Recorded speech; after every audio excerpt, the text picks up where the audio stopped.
First, you want to start with a piece of drywall that is slightly larger than the damaged area that you are repairing. Use this piece as a template, position it over the area, and trace around it with a pencil. Next, using a utility knife, cut along the lines deeper each time until you cut completely through the drywall.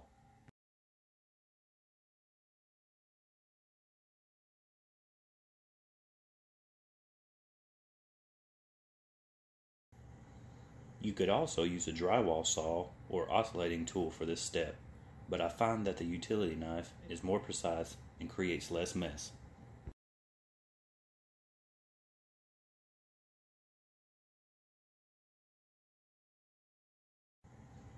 And although it does require a little effort, it leaves you with a cleaner edge. Once you have removed the damaged area, again run your blade, but this time at about a 45-degree angle, and slightly score a larger square, 1.5 to 2 inches wider on all sides. Peel off the top layers of paint and paper, creating the first side of your tape bed. Now you're ready for some dead wood. These could be anything really, as long as they are 1/2 inch or more in thickness.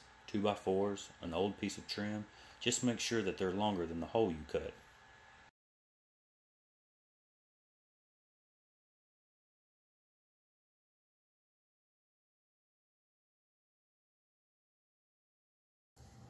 Trim the paper from the edges of your template in the same way you did on the wall and secure your patch.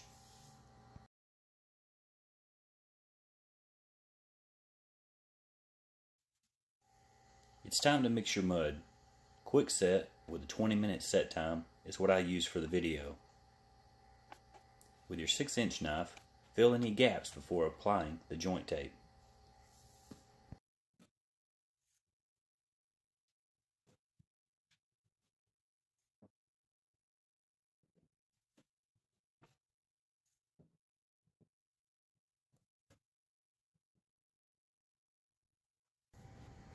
Cover your tape with the mud. This is your first coat, so there's no need for perfection here. Just concentrate on keeping things flat. You don't want a mound of compound that you'll have to sand out later.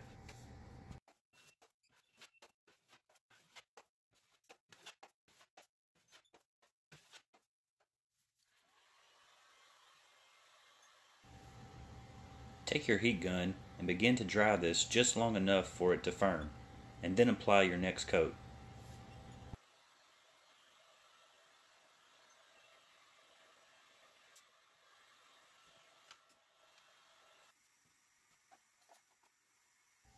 If you don't have a heat gun, a hairdryer works great too. Or you can mix separate pans of mud and let it dry normally in between each coat. If you're able to work quickly enough, you can complete all 3 coats with the same pan.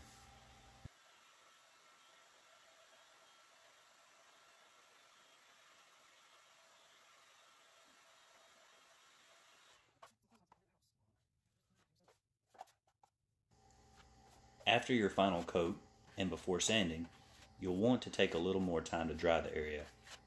Wait until the compound turns from gray to white. Keep your sanding sponge as flat as possible, and try to use a circular motion. A good rule of thumb is that any unevenness you can feel now with your hand, you'll see after you paint. So if needed, take the time and repeat a light skim coat with your 12-inch knife.